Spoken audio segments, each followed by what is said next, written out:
What up, traders? What up, investors? If you have not heard of ticker symbol Zoom, that's ticker symbol ZM, not ZOOM, the one that kind of just got manipulated and everyone put the money in the wrong stock. We can look at the charts here in a second. You're pretty familiar with this display. This is basically, no one knew what GoToMeeting or Zoom was, and it just opened up a whole new world of being able to look cool like Ben down here, to have the old Windows XP landscape or whatever that is. This guy has like liquid death, some kind of alcohol probably behind him. This lady here, Sarah's in a closet. This guy's out on the water on a cruise ship. Steve over here is in his library, and this guy's not even paying attention up here, and this guy's just too busy looking at Tinder or probably TikTok for some reason. So that being said, you're probably pretty familiar with what Zoom does, so we don't need to get into that. But what we need to get into is they have a pretty huge earnings coming out tomorrow after the close. And this is going to be pretty iconic. I thought today honestly was the earnings today because I saw on how much it was up. It was up literally 13.75%. Let's just round it to 14%. 14% on the day before earnings. There's still another trading day tomorrow to kind of get this thing up and running. Basically making an all-time high today. This is pretty, it's I don't know, like this is going to be one heck of a quarter in particular to watch. Again, if you're not familiar with the matter, basically of December of last year they had like 10 million active users, and now towards the tail end of April into May they reported around 300 million. So a pretty nice 10 banger there, being able to over a couple months grow your users pretty rapidly due to the pandemic and literally the work from home environment that we're currently in. That being said, is this going to hold up? These are some key questions that we're looking at. We're going to is this going to hold up due to a lot of people going back into the offices in phase 1, going to phase 2, some scenarios, or continue going to people using to have this?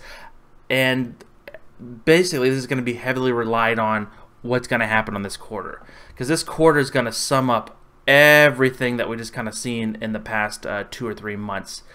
To summarize, the active users, how many people are actually paying for it, what's the average cost for a company, so what kind of size companies are buying it, are you getting large contracts of like 100 to 150K contracts, things like this is going to be super important for this stock to continue going higher. Honestly speaking, I don't like to see a stock run up so much into earnings. It actually scares me. It really does. Literally making an all-time high the day before earnings comes out. I'm not going to be touching this.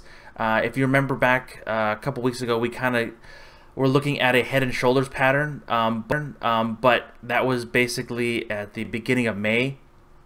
And since with the market rally and everything just continue going higher, this is just literally, it's the head and shoulders pattern is way out of question now, in the sense of this is, there's no head and shoulders here. Keep moving. Looking forth again, it's really been running up the 50 and the 34 exponential moving averages here and just continue tearing higher. Once it gets hit by whatever, the Zoom bombing to encryption issues to this is a FOMO stock or whatever, it just continue going higher and higher and higher and higher. That being said, we're going to be looking at what the earnings are expecting for the close of this week. So saying plus or minus $30. So $30 from where we are today, we can draw that lovely little box that everyone loves. So $30 from today is going to be at 235 up here. So we're going to draw that lovely box. Oop. Boop. And then $5 or 30, or is it say 30? Yeah, $30. So $30 lower here would be at 180. No, 180 is 2175. Right here. Yeah. Let's see here. For that week.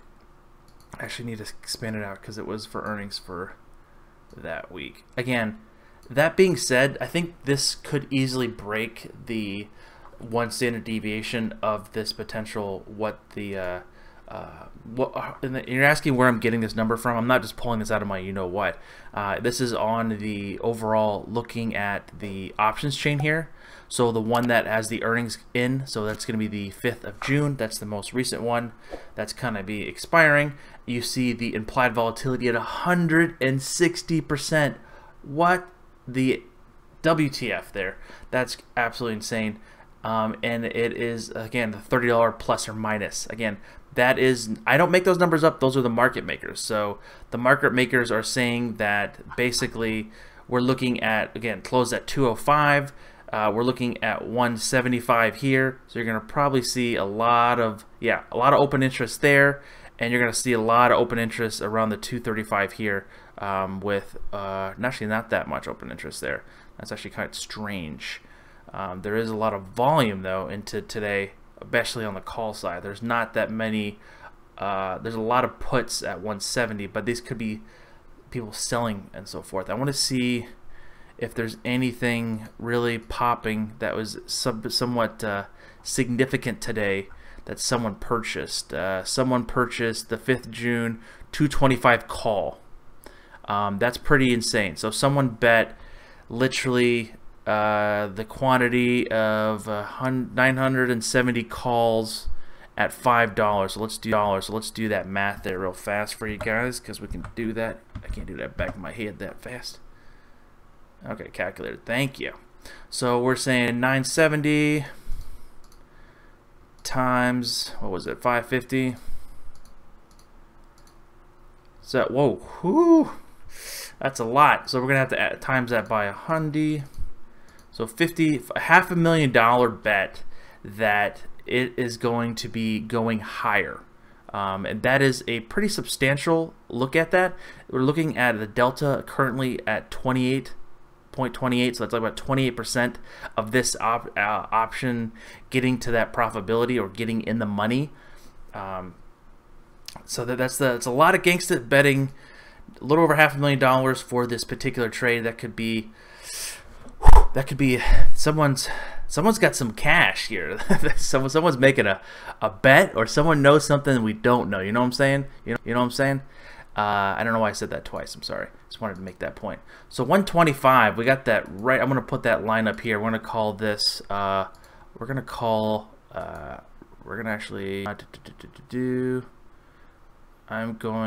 Okay, we'll leave it at that. Actually, leave that at that. I was actually going to draw a line, but I kind of want the alert to go off if it does go off. I don't want to draw a line and it doesn't go off. And then we're going to draw a down below here if it goes through it. But again, I think there's just going to be so much momentum in this stock either way. I'll be surprised if it just stays stagnant, to be quite honest. I don't know. I can't speak either. I think it's just going to be going. It's going to go substantially higher or substantially lower. I don't know. It's going to be a tough one to call because, again, technically speaking, we can do the swing high to swing low here for the fib retracement, and we're looking at the 212 price target there, or all the way up to 262. But that doesn't really come too much in play there. We can kind of do this other one that I kind of been working with, which is the Fibonacci extensive. So swing high to swing, and then, oops, I did that wrong. We go, yeah, I did that wrong. That's more for the retracement going down. So we could look for the swing high, and then it popped up to here, looking for again, this could be coming in pretty substantially. Looking at the 175 is looking for it lines up exactly to the bottom tier of this box that we have here. Again, that 175 was what the market makers are saying is the bell curve or the standard deviation of that move for that option. So what that means, that bell curve, or what that option is saying we are 68 point whatever percentage it is that this option is going to be maintaining inside this flight zone or inside these box for the next week. But stocks don't have to listen to that, to those guys or those girls.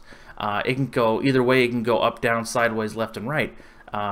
especially with FOMO and volume and people with their stimulus check just printing it into the market, open up those Robinhood accounts or Webull accounts and just tossing money in there and just going full YOLO on a stock that they think is going to be going to the moon. I don't know. So this is just a huge variable for me. This one is just, I'm just going to sit back, get my popcorn, and just kind of watch this one unfold tomorrow. If you guys would like to see a live stream for that, that would be actually pretty cool. We can kind of do like a live stream. Everyone get their favorite popcorn or snack and their a beverage of sorts. I love my mineral water, and we can watch this together and just kind of see on what entails and kind of break through on what's exactly happening. That'd be kind of fun. Actually, if you guys think that's a great idea, don't hit that like button and put in the comment if you want to see that live stream for potential Zoom doing that. There isn't really much else I can give to you on the sense of this has just been a super high flyer. As you know, that I can kind of compare this to Amazon. So Amazon came in here really hot into earnings, and then kind of dropped to the 21 and then kind of bounced off, but that was due to adding the raises of expenses due to the sense of keeping their staff safe, doing air quotes there. Again, the 21 exponential moving average is quite far down there, but that movement could happen. What a look here at this options market. It looks like someone sold some puts here. So someone's being bullish here as well. They sold some puts. I think that's what the red means. I think so. They sold it on the 2nd of July, sorry, for $7. So they're collecting a lot of premium there for sure. That's pretty insane. I'm just still impressed this guy's literally, or dude or company is just willing to put $500,000 on a particular bet. They could just be holding it until tomorrow, so having this momentum play until tomorrow, and they just literally get out before the bell, before the close. That actually happens quite often, where people kind of just ride the momentum into earnings, and they're like, we don't want to deal with the hassle and then the complete jaw-dropping emotions when earnings come out and your stock just goes a completely different way. That being said, guys, if you guys have anything down below you want to add, you want to talk about some more, if you're interested, again, to see a live stream potentially tomorrow, please hit that like button, put it in the comment section to let me know that you guys, this is something you guys want to see and do. We can kind of hang out and just kind of watch that for 20-30 minutes and see how that goes. Again, guys, thank you so much for watching. This is Ken from the Dyslexic Investor, and I'll catch you guys on the flip side. Peace!